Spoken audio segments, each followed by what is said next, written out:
મિત્રો આપણી સાથે અત્યારે નારસંગભાઈ છે, જેઓને કમરમાં બહુ જ તકલીફ હતી. તો આપણે તેને પૂછીએ કે એને તકલીફ કેવી હતી.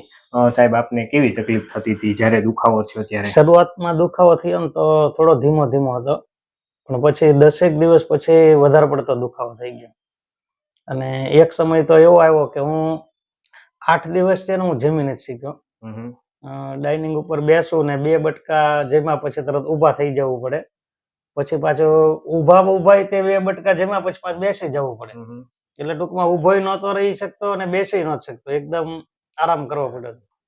પછી તમારી એક મિત્રએ તે મને કીધું કે ભાઈ તમે અહીંયા આવો કામોઠી સાહેબ પાસે.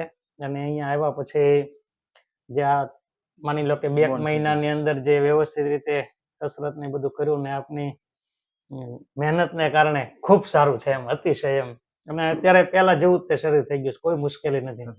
ખરેખર સાહેબ, મેં ઘણા બધા મિત્રોને ખબર કાઢવા આવે ને તો એમને પરિચયમાં આવે, બધાને હું વાત કરું કે ભાઈ આ રીતે કસરત કરાવીને આ રીતે સારું થઈ જાય, કોઈ દવાની જરૂર નથી પડતી એમ.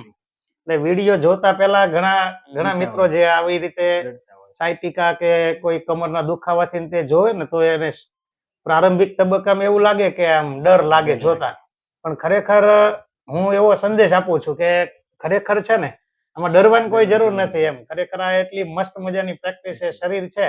આ ઉંમરે આપણે કસરત ન કરતા હોય ને તો અહીંયા આવ્યા પછી છે ને ખૂબ સારું થઈ જાય છે. એટલે આમ તમારો ખૂબ ખૂબ આભાર. અને દરેક મિત્રોને હું કહું છું, કદાચ એ કોઈ દુખાવો હોય ને તમને ડર લાગતો હોય ને તો એવું કાંઈ કોઈ પણ પ્રકારનો ડરની જરૂર નથી. સાહેબ આગળ આવ્યા પછી એમના નેચર સ્વભાવને કારણે અને અહીંયા આવ્યા પછી એટલી મજા આવી જાય છે કે કોઈ પણ ટેન્શન રહેતું નથી સાહેબ. Thank you. આભાર. Thank you.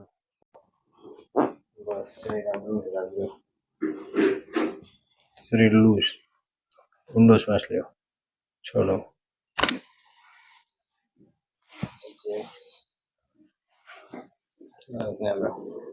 શરીર લૂઝ.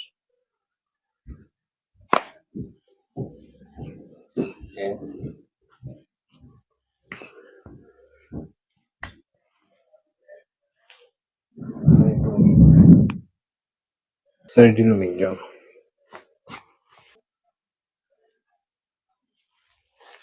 ઊંડો શ્વાસ લો, છોડો.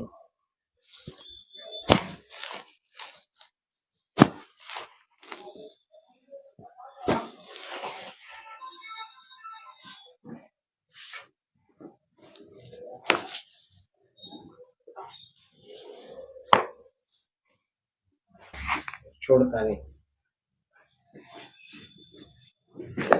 ઓકે, હજી એક વાર. ઓકે.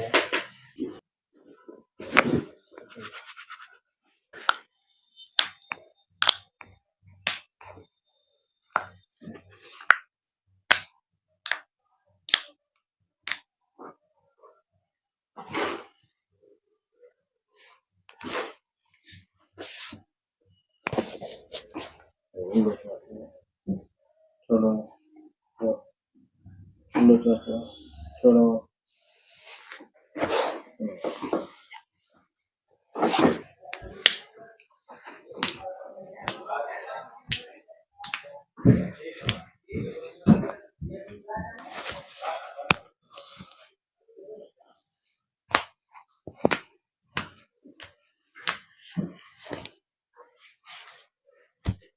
રિલેક્સ.